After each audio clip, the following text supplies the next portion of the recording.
Hey guys, welcome to the 10th video of the playlist How to use SolidWorks for beginners.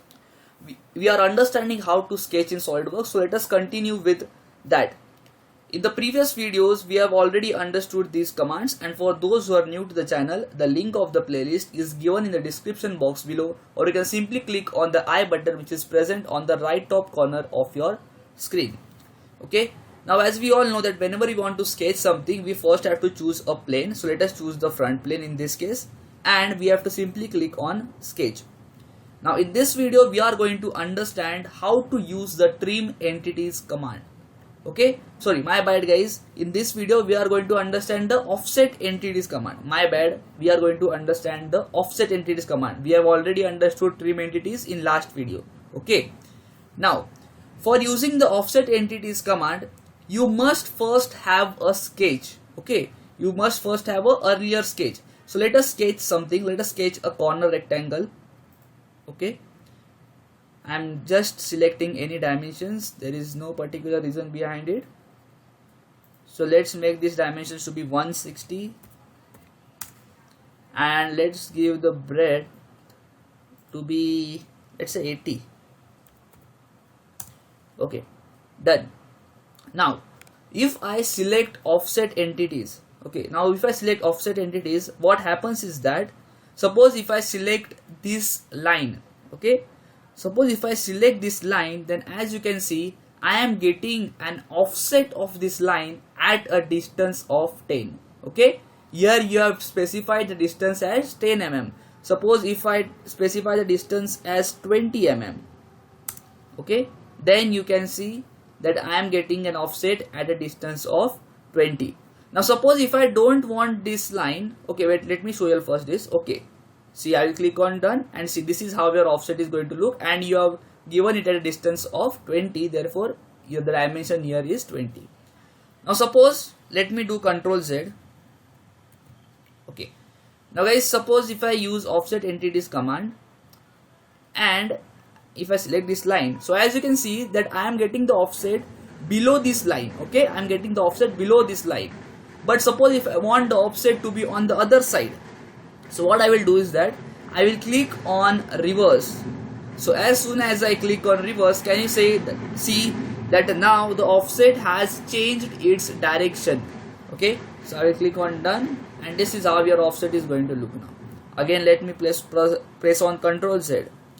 Now again, if I click on offset entities, now as you can see guys here, suppose if I want to offset the complete sketch, this complete rectangle, then what I am going to do, I can either select this one by one line and offset it. But see what will happen if I select each line individually. Okay, we will try both of the methods. I am telling you the first method by selecting single line.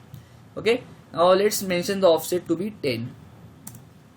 Okay, now suppose if I select this line, I will press on Control, select this line, and I will also select this line.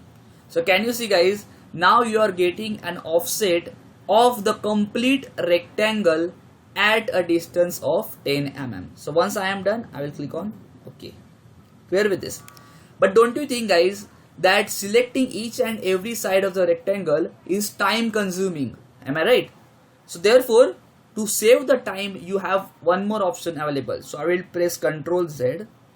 Now I will select on offset entities, and after that I will select chain.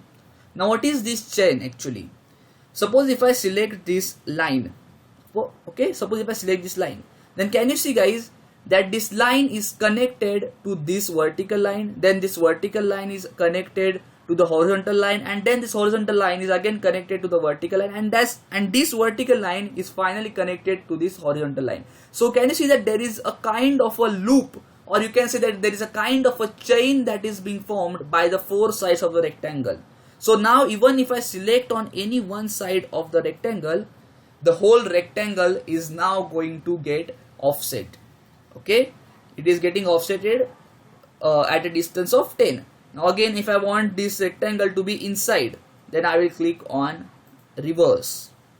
Okay, now suppose if I want the rectangle to be on both the side, I want it inside as well as outside. So what I will do is that I will click on bidirectional. Now can you see, by clicking on bidirectional, I am getting the rectangle inside as well as outside. See, can you see? Now let me press Ctrl Z and again tell you another feature of offset entities. Okay, suppose if I select offset entities, now here I am going to deselect the bidirectional option. I am going to keep the select chain as well selected. I am going to activate the select chain option because I want to select the complete rectangle. Now suppose if I want to offset this rectangle, but I don't want the solid line, I want the construction line rectangle. So for that, what I will do is that I will click on offset geometry, then I will select any one side as the select chain option is available. And once I do this, now guys, can you see, I am getting the rectangle, but this rectangle is now in the form of the center line. So whenever you require some center line features for dimensioning a particular sketch, at that time this feature is going to be very useful. Okay, let me press Ctrl Z. Okay, now again I want to click on offset entities. Now suppose guys, I want the base geometry. Now what is the meaning of base geometry? So let me deselect this.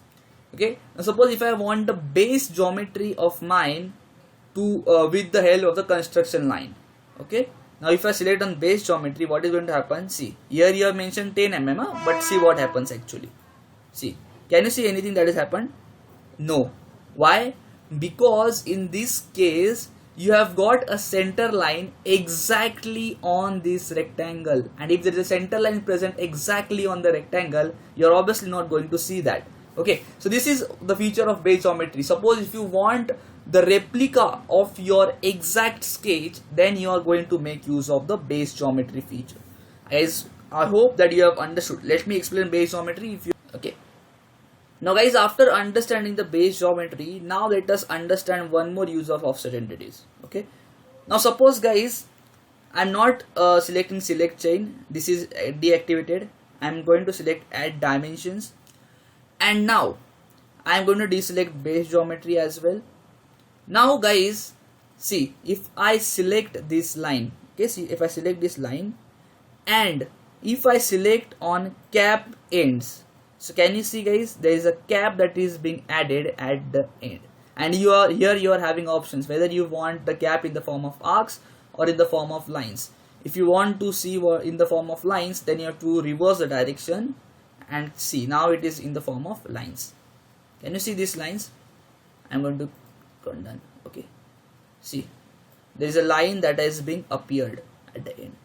So guys, I hope that you have understood the offset entities command very well. It is a very important command, and it is very useful when you are doing complicated sketches. Okay, so guys, I hope you have liked this video, and if you like this video, then please don't forget to subscribe to the channel and go check out my channel where I uploaded SolidWorks videos. They might be helpful for you all, and guys, thank you for watching this video.